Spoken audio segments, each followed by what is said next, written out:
Welcome to our election focus.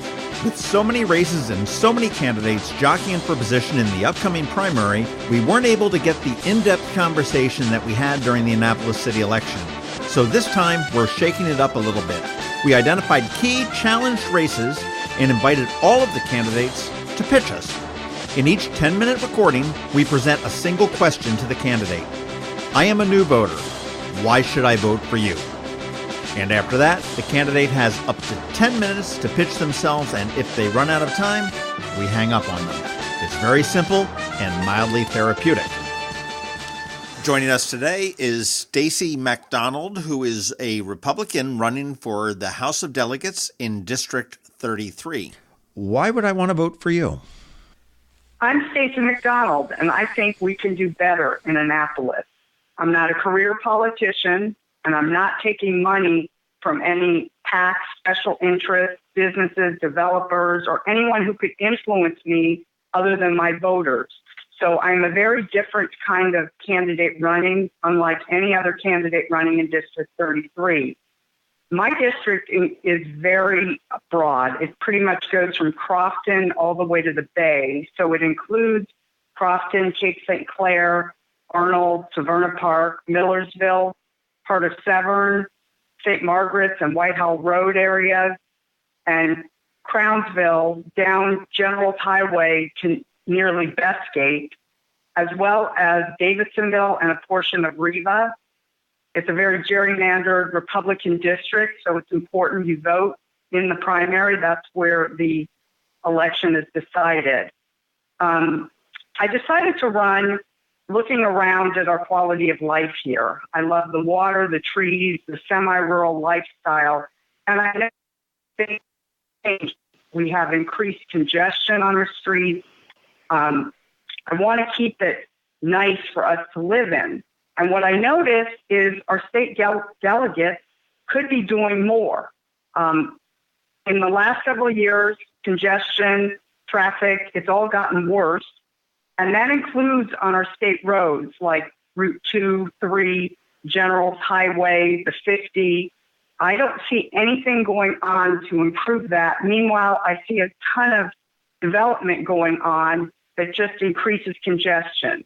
I've talked to a lot of voters in our district, and just about every single one of them is complaining about that. So it's very important to us as residents here. I'm an outsider. I'm not a career politician, as I said, and I don't intend to be one. I just want to go in, make a difference, get out. I strongly believe in term limits. And I believe I have the qualities of Trump that we like. He's an outsider. He goes with the voters. He bucks the system when he needs to.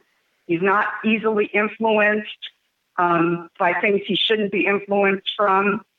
And I can't argue with, our economy federally booming and our unemployment rate at an all-time low.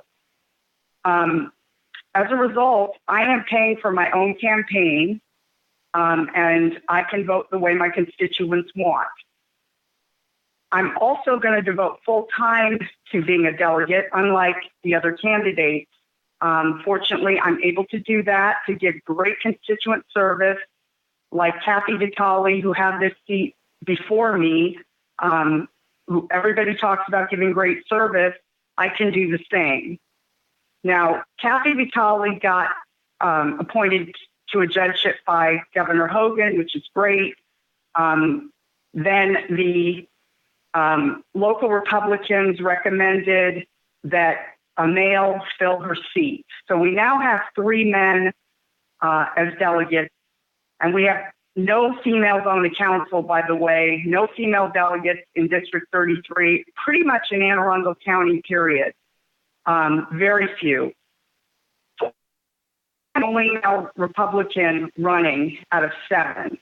I'm not running because I'm a female, and I'm not asking you to vote for me because I'm a female. But if you notice, the Republican National Committee is really backing strong female candidates.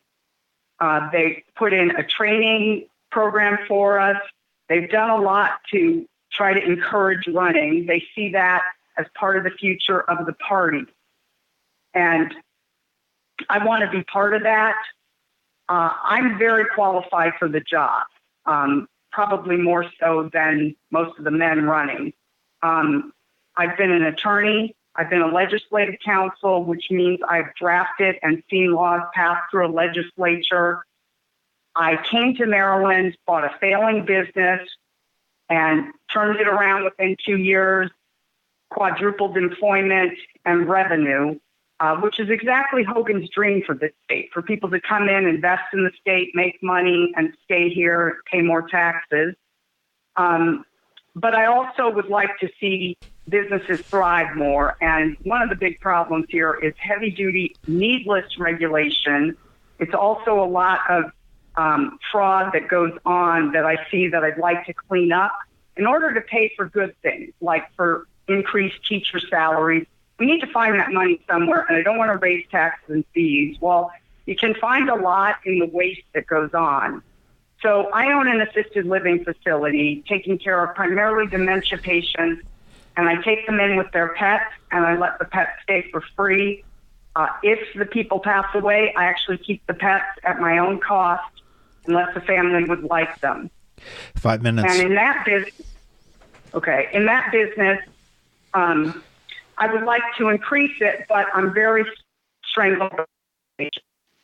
So I'd like to improve that. I'd also like to improve Medicaid fraud, which I see a ton of going on in our state. It needs to go to the people who need it, not those that are stealing it, basically.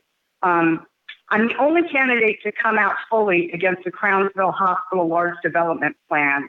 I would prefer to make it a green space, spend money that we would spend on infrastructure and sewers for the developer to make it a green space and clean it up. So I am also against the corporate welfare for the large businesses such as Amazon. Jeff Bezos, the richest man in the world, shouldn't get any more of a break than our local small businesses. On the Second Amendment, I'm very strong. I do not like the red flag bill. Our current candidates voted for it, and I wrote into the Capitol and said, shame on you. It was published, and I do not see that as good law. It takes away your guns without probable cause, and it's a bad opening to any other laws, such as taking your dog away because it's dangerous. I also want to see integrity and transparency in government. One of my opponents, McConkey, has been disbarred. He's had his real estate license taken away, and he's been in office for several terms. I believe in term limits, and I don't think people unethical should remain in office. I would like to improve our tax situation for retirees and military people so that they can stay in the state. I'd like to see healthcare costs go down, which would mean a free market solution, selling insurance across state lines. And I am a conservative. I do know how to work across the aisle as need be and try to find win-win situations. I would ask that you vote only for me. You can vote for up to 3 candidates, but it's a much stronger vote if you vote just for me. I want to make Maryland great again, to be a great place to live, do business, and become even more attractive. Let's drain the swamp in Annapolis, get clean representation, not influenced by money or desire to be a career politician. I want to remind you that early voting starts on June 14th through the 21st, and the primary voting day is June 26th. Thank you.